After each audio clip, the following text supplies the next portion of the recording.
Hello and welcome to Bangladesh Today. I'm Smita Prakash.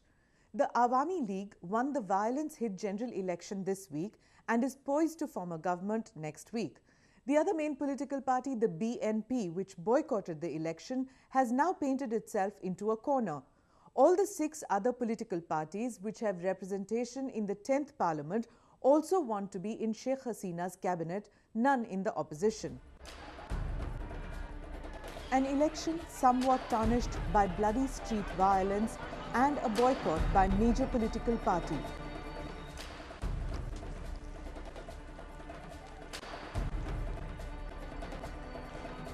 But Bangladesh has decided to stay on course. The Awami League won 232 of the 300 elected seats, much more than the 151 needed for a majority. Speaker Shireen Sharmeen Chaudhary administered the oaths to the new lawmakers, including party president Sheikh Hasina. A total of 284 MPs took the oath of office to form the 10th Parliament, though the 9th Parliament still exists. Sheikh Hasina was elected as leader of the Awami League party, making it almost certain that she would be Prime Minister of Bangladesh for a second consecutive term. Satisfied over his election win, Awami League lawmaker Mohammad Subid Ali Bhuiyan assured the people that the Awami League would fulfill all its electoral promises.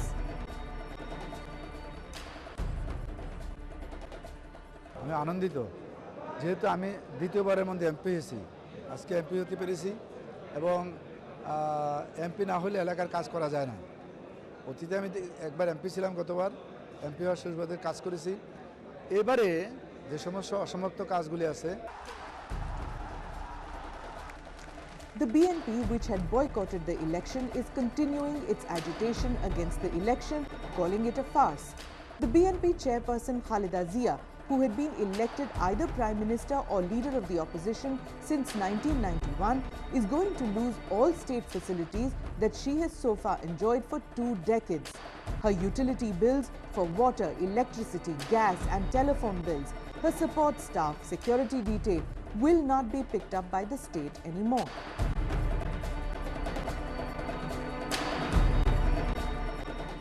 Khaleda Zias had rebuffed all pleas to fight the election, sticking to the stand that it's either a caretaker government or else non-participation. The result, an election was held and the -1 formula has come into effect. But Khaleda Zias is still not willing to come to the negotiating table for talks on a possible re-election.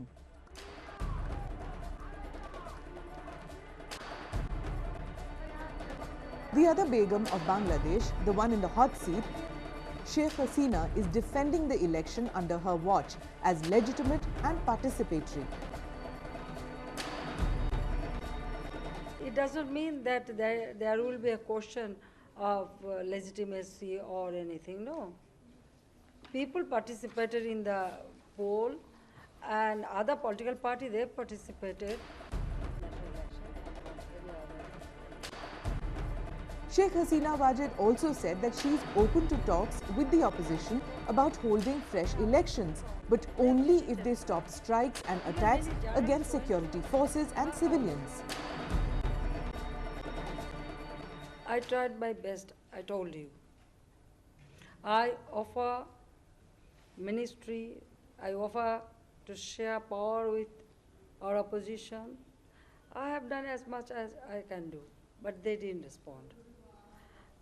If they realize that they made a mistake not participating in the election, perhaps then they may come forward. It is only some people raise this issue only because what I feel, we both are women, that's why. If there would have been 2 males, perhaps nobody would have raised this issue. There is nothing personal, it's absolutely ideological. It's absolutely that each and every country you have government party, opposition party.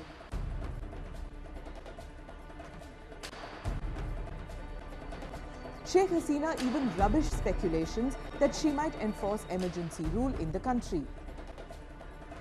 Analysts of the Transparency International Bangladesh Iftikhar Zaman, however, feels that the situation was far from improving and that a solution to the impasse between the two major parties needed to be found. If we are looking at the stalemate that we are in and the way that the build up to the election has not really at all in any manner resolved that problem. The stalemate remains where it is, which means whether or not the government goes ahead with the formation of the new government and the new parliament, the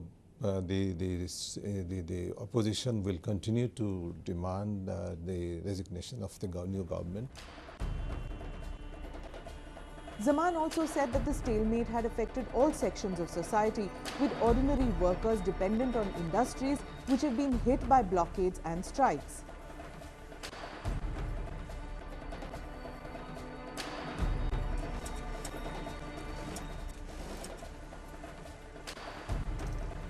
Factories like Ananta Garments on the outskirts of Dhaka have reduced work shifts to 8 hours from the usual 10 and are considering to shutter production after violence disrupted transport activities, prompting global retailers to curtail orders, the worst decline in nearly 20 years.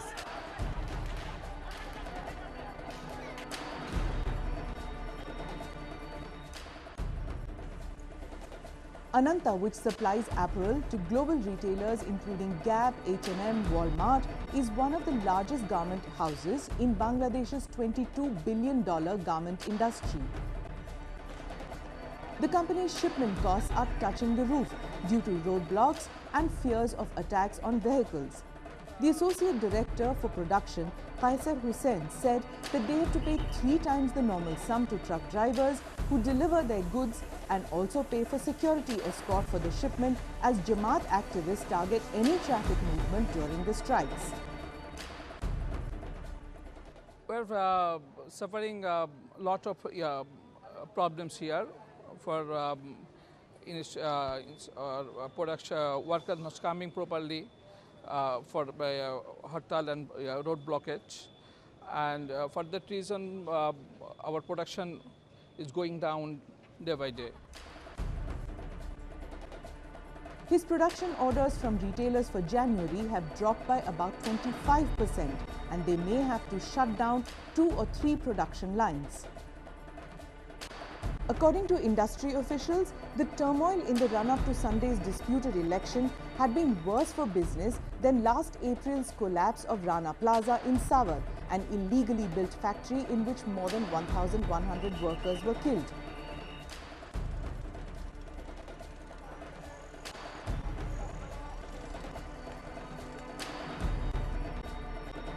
Anwar Chaudhary, Managing Director of Evans Group and former President of BGMEA, lamented the fact that their orders have dropped by as much as 35%. And customers are really concerned that the investment what they are doing, whether it been secured or not, of course, they will have to have this kind of feelings because we ourselves really worried that whether at all our investment is secured or not, whether at all we can really deliver the goods on timely or not, So this is very unfortunate because it took 40 years for us, to bring this confidence to establish this industry in the international market that here we are a stronger player, But just with a small misunderstanding, let's put it either misunderstanding or let's put it with their ego, with our leaders, we are affecting our industry, Bangladesh's garment industry accounts for nearly 80% of the country's exports and therefore is extremely important to the economy. Several factory owners are members of parliament representing either the ruling Awami League or the former opposition BNP.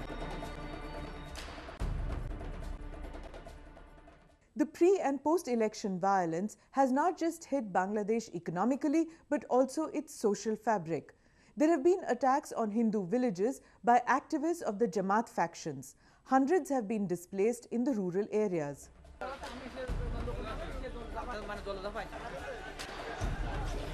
Homes were burned down in Hindu villages in Jessore district in southwest Bangladesh. Hooligans attacked houses and shops with crude weapons and sticks, according to local media reports. About 600 people were displaced.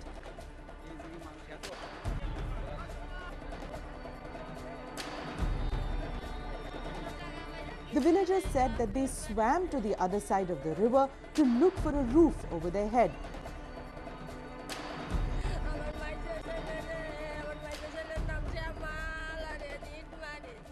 The situation of the minorities in Bangladesh, I think, is very precarious now, because there is steady rise of fundamentalism and Islamic terrorism in Bangladesh.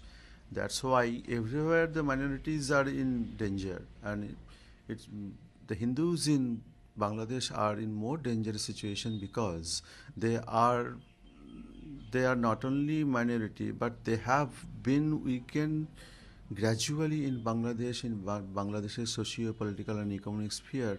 And I think the Hindus are facing this big challenge, since there has been a steady rise of fundamentalism in Bangladesh due to the hardline attitude of Jamaat-e-Islami and Hifazat-e-Islami. And the BNP has of late become the mass face of those fundamentalist forces.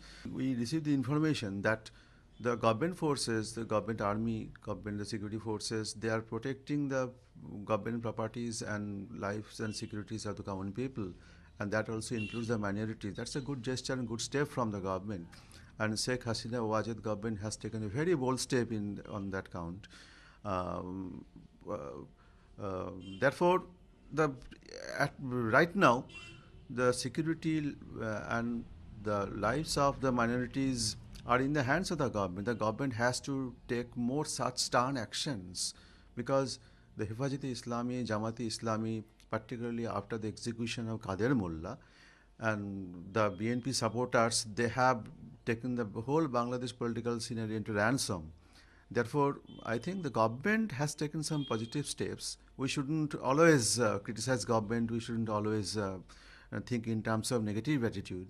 Therefore, the government has to take stern action, and I hope that Awami League in Bangladesh is the only secular force and only political force in that country which can protect the millions of Hindus in Bangladesh.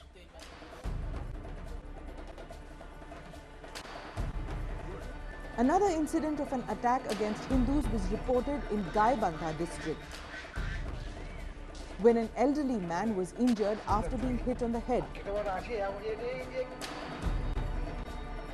Also, a portion of the Kali temple in Netrakona district was gutted when unidentified persons set fire to it. Criminals set fire to 2 temples in 2 villages of Bagirhat and 2 more in Kathom in Nandigram of Bogra. Idols of Hindu gods were vandalized. At least 19 BNP Jamaat men were arrested, 14 in Dinajpur, 3 in Bagirhat and 2 in Mymensingh. The government has said that cases of arson, vandalism, rape and attacks on minorities will be shifted to Speedy Trial Tribunal for quick disposal in a bid to check further violence.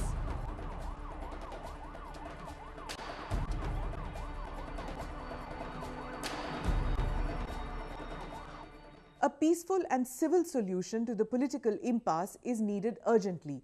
Sheikh Hasina has proved a point by calling Khaleda Zias bluff.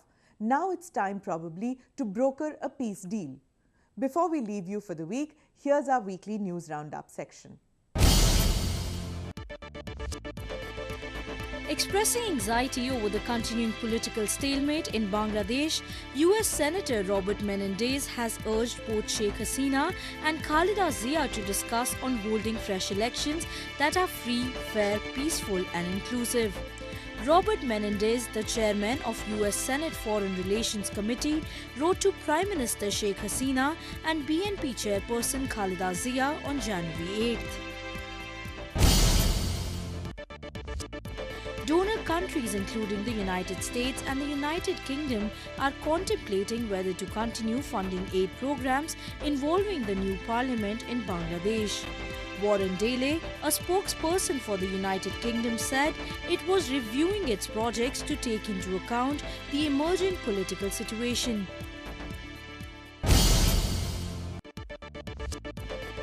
Bangladesh Nationalist Party chairperson Khaleda Zias has said she could reassess her party's alliance with the Jamaat-e-Islami. In an interview to a foreign publication, Khaleda reportedly described her electoral alliance with Jamaat as not a permanent alliance.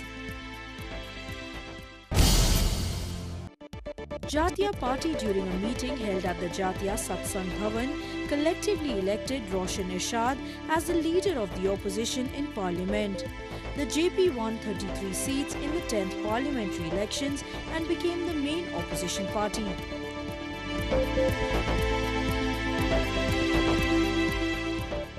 Calling it a farce. The BNP chairperson Khaleda Zias, who had been elected either Prime Minister or leader of the opposition since 1991, is going to lose all state facilities that she has so far enjoyed for 2 decades. Her utility bills for water, electricity, gas and telephone bills, her support staff, security detail will not be picked up by the state anymore.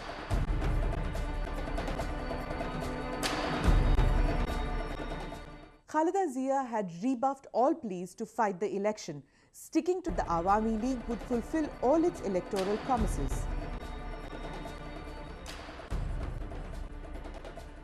আমি আনন্দিত যেহেতু আমি দ্বিতীয়বারের মধ্যে MP হয়েছি আজকে MP হতে পেরেছি এবং এমপি না হলে এলাকার কাজ করা যায় না অতীতে আমি একবার এমপি ছিলাম গতবার এমপি হওয়ার সুবাদে কাজ করেছি এবারে যে সমস্ত অসমাপ্ত কাজগুলি আছে The BNP, which had boycotted the election, is continuing its agitation against the election. The 10th Parliament also want to be in Sheikh Hasina's cabinet, none in the opposition. An election somewhat tarnished by bloody street violence and a boycott by major political party.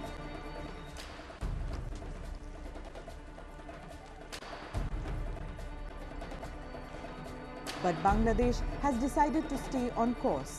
The Awami League won 232 of the 300 elected seats, much more than the 151 needed for a majority. Speaker Shireen Sharmeen Chaudhary administered the oaths to the new lawmakers, including party president Sheikh Hasina. A total of 284 MPs took the oath of office to form the 10th Parliament, though the 9th Parliament still exists. Sheikh Hasina was elected as leader of the Awami League party, making it almost certain that she would be Prime Minister of Bangladesh for a second consecutive term. Satisfied over his election win, Awami League lawmaker Mohammad Subid Ali Bhuiyan assured the people that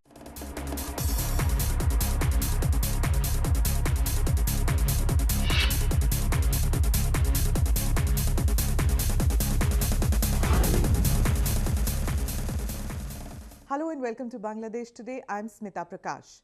The Awami League won the violence-hit general election this week and is poised to form a government next week. The other main political party, the BNP, which boycotted the election, has now painted itself into a corner. All the 6 other political parties which have representation in the